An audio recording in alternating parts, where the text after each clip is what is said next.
Sahabat Pijar TV, untuk mudah menyaksikan video-video lainnya dan mendapatkan update dengan cepat, klik subscribe. Jangan lupa, berkat Tuhan jangan disimpan sendiri. Klik tombol share di bawah dan bagikan video ini ke sebanyak-banyaknya orang yang kamu kenal. Salam terang bagi Indonesia. Salam sejahtera pemirsa. Firman Tuhan mengatakan bahwa kesudahan segala sesuatunya akan tiba ketika Injil disampaikan ke pelosok-pelosok negeri.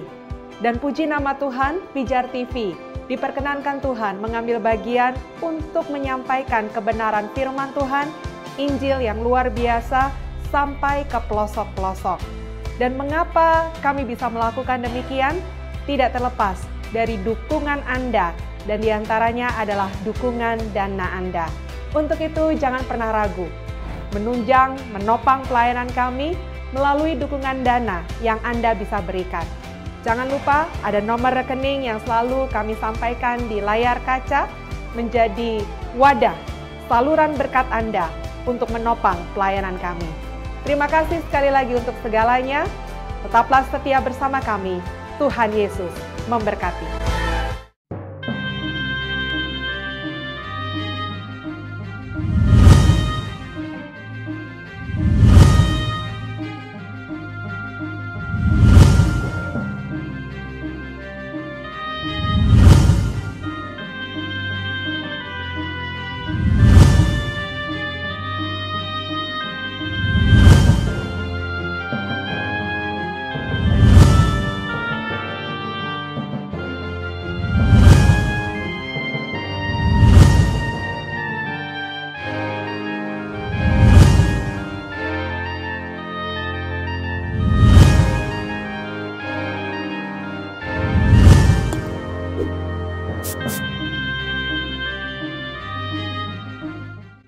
Shalom Aleichem Besem Hamashiach.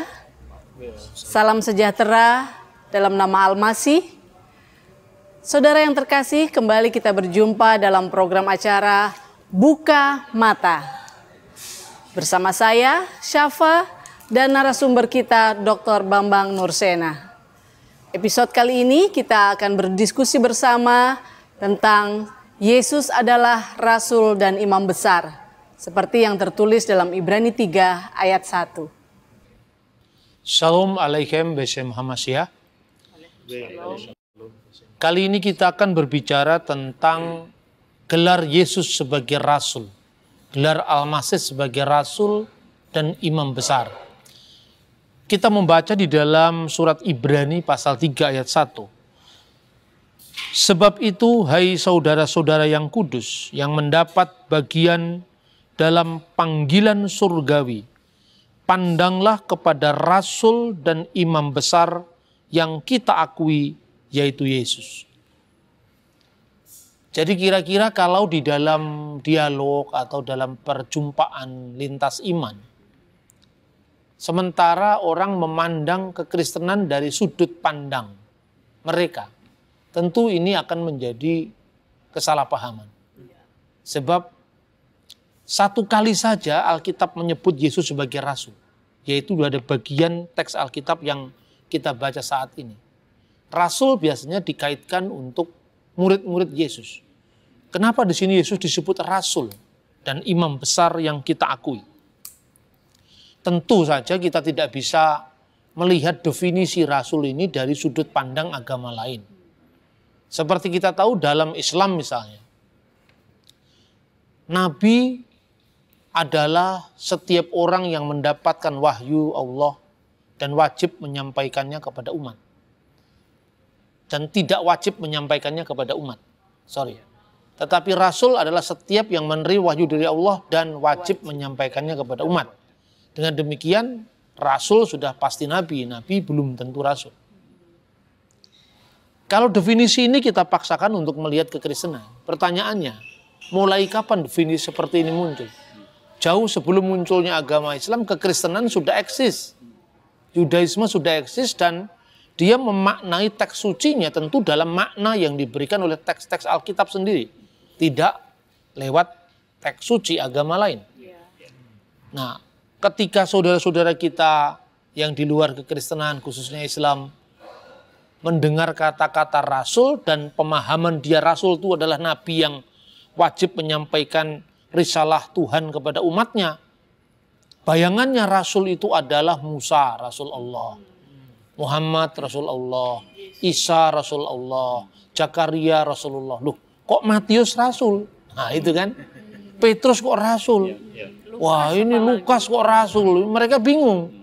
Karena apa? Mereka sudah memaknai Rasul dalam frame of reference Islam. Nah saya kira dalam konteks dialog ini tentu tidak fair. Kita harus melihat definisi Rasul dalam pandangan Kristen sendiri. Dan tentu sering saya sampaikan bahwa definisi ini tidak bisa dilepaskan dari pandangan yang mendahului kekristenan, yaitu pandangan Yahudi.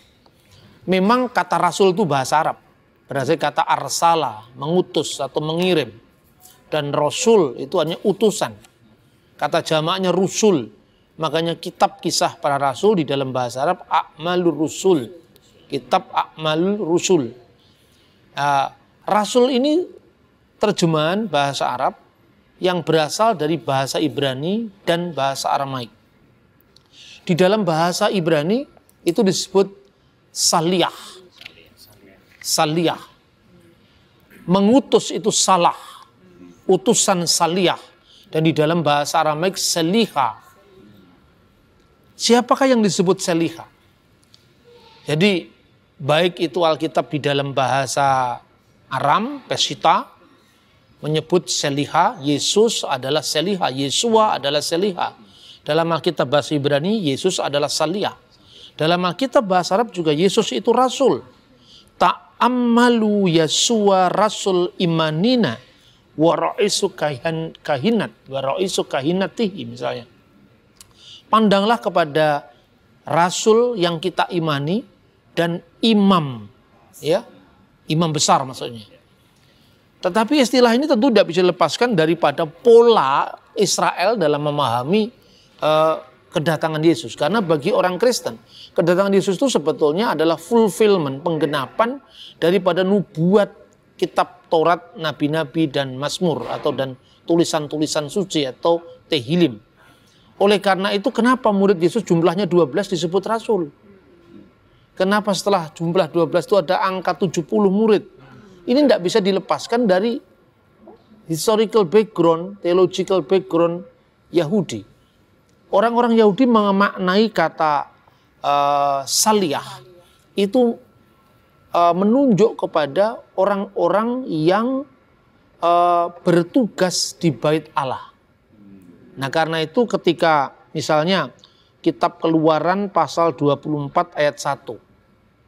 Setiap orang Yahudi yang orang Israel yang dia bermakna atau bertugas sebagai agen dalam keselamatan, dalam pelayanan kurban, itu disebut saliyah.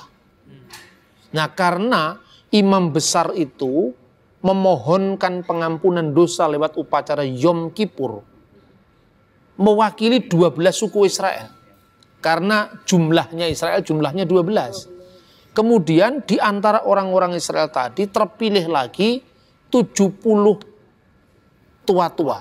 Nah 70 tua-tua itu disebutkan juga di dalam misalnya kitab Keluaran pasal 24 ayat 1 tadi. Sif'im misikne Yisrael. Ya, artinya 70 dari tua-tua Israel. Bahkan istilah tua-tua itu menempati urutan yang sangat penting dalam teologi Yudaisme.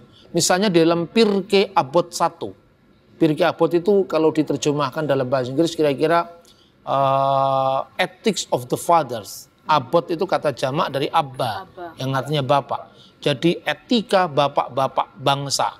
Maksudnya bangsa Israel. Itu dikatakan begini. Musa telah menerima Torah dari Sinai dan memberikannya kepada Yehosua, kepada Yosua. Yehosua memberikannya kepada Seknim. Seknim itu tua-tua tadi. Tua-tua Israel tadi. Seknim memberikannya kepada Nevim. Jadi posisinya Seknim itu di atas Nevim. Secara urutan waktu. Karena setelah institusi Taurah itu diselenggarakan oleh Musa lewat upacara-upacara kurban di kemah kemah Israel itu sebelum munculnya Bait Allah pada zaman Raja Daud, itu pelayanan kurban selalu melibatkan para tua-tua Israel ini, 70 tua-tua Israel ini. Dan para seknim memberikannya kepada para nevim, para nabi. Lalu para nevim memberikannya, nabi-nabi memberikannya kepada Enas Knesset Hagedula, kepada orang yang bertugas di mahkamah agama. Dan kitab Torah itu berfungsi satu, dia sebagai putusan untuk pengadilan, ya. Jadi sebagai hukum atau undang-undang untuk memutuskan sesuatu, makanya namanya Torah. Hukum positif, dalam arti hukum positif. Yang kedua, sebagai bahan untuk mengajar para murid, para talmid, ya. Talmid, makanya muncul kata Talmud, ya, Talmudim. Itu murid talmidim, murid-murid. Dan membangun pagar mengelilingi Torah. Artinya membangun perilaku etis supaya kita tidak menjurus kepada perbuatan dosa.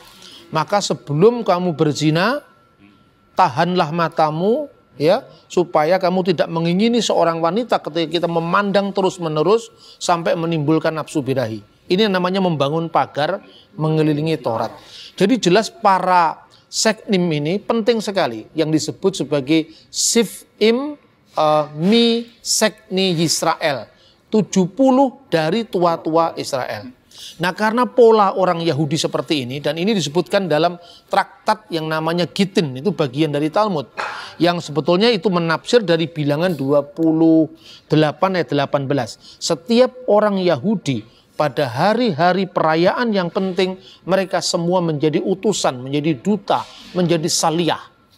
Dan kemudian dikhususkan 70 atau Sifim, Mi Sekni Israel, 70 dari tua-tua Israel tadi. Nah, oleh karena itu di sini penting, kenapa polanya Yesus itu pertama 12 rasul dan 70 murid. Kalau di dalam gereja barat hanya dikenal dengan 70 murid, tapi di gereja timur dipandang 70 rasul juga. Karena rasul yang pertama itu adalah mereka yang langsung mewakili 12 suku Israel, itu angka simbolik untuk 12 suku Israel sebagai Israel baru. Karena Israel yang lama dengan umat perjanjian lama, 12 suku Israel, kemudian Israel yang baru itu adalah gereja yang diwakili dengan angka 12 tadi. Kemudian angka 70 murid di dalam Lukas pasal 10 ayat 1 itu mewarisi pola pemikiran orang Yahudi tentang Sifim Mi Sekni Israel tadi. 70 dari tua-tua Israel tadi. Makanya ada 70 murid. Lah, rasul dalam makna saliyah atau salihah inilah yang dimaksudkan dalam Alkitab, khususnya Ibrani pasal 3 ayat 1 yang berbicara tentang institusi korban di Bait Allah, dan di mana korban-korban yang dulu dilayankan oleh para imam itu telah digenapi dalam Yesus. Maka Yesus adalah imam besar perjanjian baru. Dia Kohen Hagadol Librit Hakadasah, imam besar untuk perjanjian baru. Nah, makna ini tentu tidak bisa dipaksakan untuk kita melihat dari sudut pandang agama lain. Apa sebabnya Yesus disebut rasul? Ya karena Yesus itu adalah pengantara perjanjian baru. Dialah umat perjanjian baru. Dan Musa itu adalah Seliyah, utusan Tuhan. Meskipun dia digelari dengan gelar yang lebih populer, yaitu Revenu, our master, guru besar kami, Musa alaihi shalom, shalom baginya. Musa itu adalah our master. Dia gambarnya sebagai kepalanya para saliyah. Sementara institusi korban atau lembaga korban Bait Allah ini harus dilaksanakan oleh Imam Harun. Karena Harun berasal dari suku Lewi seperti Musa, dia menjadi keturunannya menjadi imam besar yang berhak untuk melayani korban penebusan dosa. Lah maknanya ini, maka imamatnya disebut imamat Harun. Nah, Yesus tidak berasal dari Harun, dia keturunan Yehuda. Maka keimamatan dia menjadi keimamatan yang berarti sangat khusus. Maka disebut rasul itu seperti Musa, Yesus itu Musa yang baru, dan imam besar digabungkan langsung dengan Harun sebagai imam besar. Maka seperti dalam pemahaman gereja mula-mula, Mesias itu bermakna trimatra. Yang pertama imam, nabi, dan raja. Tentu kalau ini diterapkan untuk definisi Islam menjadi lucu. Masa Petrus kok rasul ya, karena kebiasaannya rasul itu untuk Rasulullah Muhammad, Zakaria gitu loh. Jadi kadang-kadang dalam satu dialog-dialog interfaith kita tidak bisa memaksakan definisi Islam kepada Kristen atau kepada Yahudi, apalagi Islam munculnya setelah Yahudi dan Kristen. Tentu kita harus memahami Rasul dalam makna yang dipahami oleh gereja mula-mula yang merujuk kepada akar Yahudinya.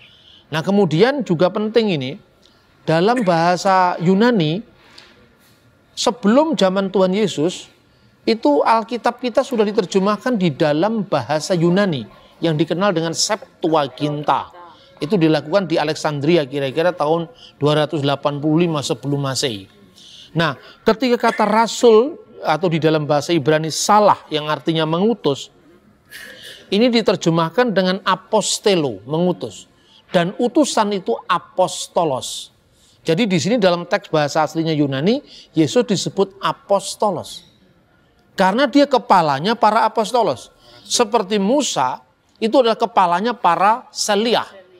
Nah karena itu disebut dengan selihim kata jamak. 12 rasul itu disebut senim asar selihin. 12 rasul.